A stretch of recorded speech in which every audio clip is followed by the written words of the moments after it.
To a modern engineer, forging a massive, intricate structure out of 75 pounds of solid gold is a severe material science problem. The Book of Exodus demands this object be built using a strict constraint called Mikshah. This means the entire menorah, the central shaft, the 6 branches, and every decorative element had to be forged from a single, unbroken ingot of pure gold. This wireframe illustrates the difficulty. The standard ancient alternative is lost wax casting, pouring molten metal into a mold. But casting a complex 7-branched structure this size is highly prone to failure. Cooling metal shrinks, creating structural weaknesses and internal voids. Shaping a massive, heavily detailed structure from one solid block using only bronze or Iron Age hand tools borders on the impossible. The tabernacle text operates as a technical blueprint. Following its instructions forces us to examine the actual physics required to execute the design.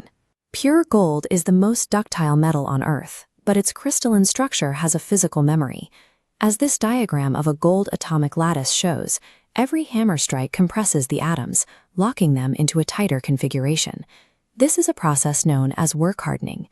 Without intervention, the 75-pound structure will lose its malleability entirely and shatter instead of bending. To prevent catastrophic failure, the craftsman had to constantly anneal the gold. This means repeatedly returning the massive, half-shaped object to the fire to reset the atomic lattice and restore its softness. The temperature window for annealing gold is remarkably narrow. The metal must reach 1000 degrees Celsius to reset the structure, but at exactly 1064 degrees, the entire project melts into a puddle. Without digital thermometers, ancient craftsmen measured this precise thermal threshold by observing the specific cherry-red glow radiating from the heated metal. Judging that subtle color shift accurately is impossible in daylight. It requires absolute darkness.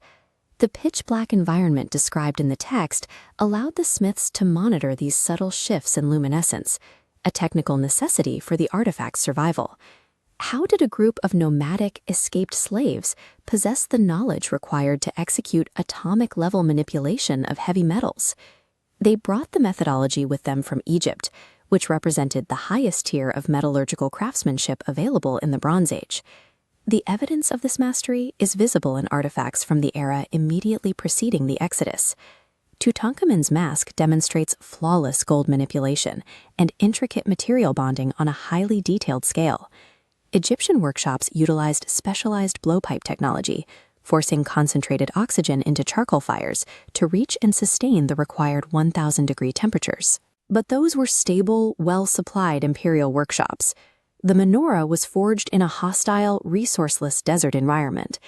The builders took the highest-end industrial technology of an ancient superpower and executed an exponentially more difficult design in the wilderness. Once built, the object faced a severe thermal load, 7 perpetual flames burning 24 hours a day atop a highly conductive 24-karat gold frame. Because gold conducts thermal energy so efficiently, the heat traveling down the branches would soften the metal over time. The massive structure would warp and collapse under its own weight. The solution lies in the specific decorative elements mandated in the biblical design, the intricate almond blossoms and knops hammered into the branches. This thermal simulation reveals their engineering purpose. Heat traveling down rapidly dissipates upon hitting the textured blossoms.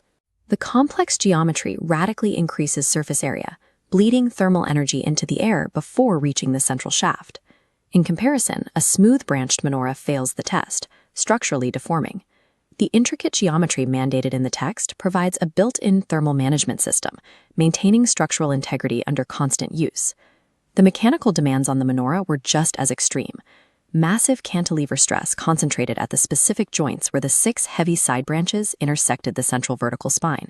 Standard ancient soldering required mixing gold with a lower melting point metal to join the pieces. Under a continuous heat load, those mixed metal junctions would weaken and snap. The constraint of Mikshah solves the structural threat. Forging the entire object from one piece ensures continuous, unbroken atomic bonds from the base to the tips, eliminating weak stress points. This solid architecture enabled them to solve a secondary operational problem, fueling all 7 lamps simultaneously with high-viscosity oil. This cross-section illustrates the requirement of hydrostatic equilibrium. Operating as a shared system, the fluid had to level out across the horizontal plane. If a single branch was hammered even slightly off level, the fluid spills, hydrostatic equilibrium fails, and the light dies. The menorah demanded microscopic geometric precision, achieved through macroscopic brute force hammering in total darkness. Today, the Arch of Titus in Rome forms the baseline public assumption for what the menorah actually looked like. This relief carving provides the most famous visual evidence of the artifact, showing Roman soldiers carrying the menorah away as a trophy. Direct your attention to the heavy, tiered octagonal base depicted at the bottom of the structure. A heavy, flat base represents an engineering failure for a mobile desert artifact. It is physically impossible to perfectly level a heavy, flat surface on uneven sand. Both structural logic and archaeological evidence indicate the true biblical menorah required a tripod base to maintain the hydrostatic equilibrium required for the oil. The discrepancy suggests the Roman artisans were carving a symbolic representation of a trophy, rather than documenting the functional physics required for the original desert mobile device. The biblical descriptions provide the exact technical specifications needed to overcome these metallurgical hurdles, data that aligns with modern material science. The engineering logic suggests a pattern. If the menorah is a study in thermodynamics, the handling protocols for the Ark of the Covenant align with modern standards for electrical insulation.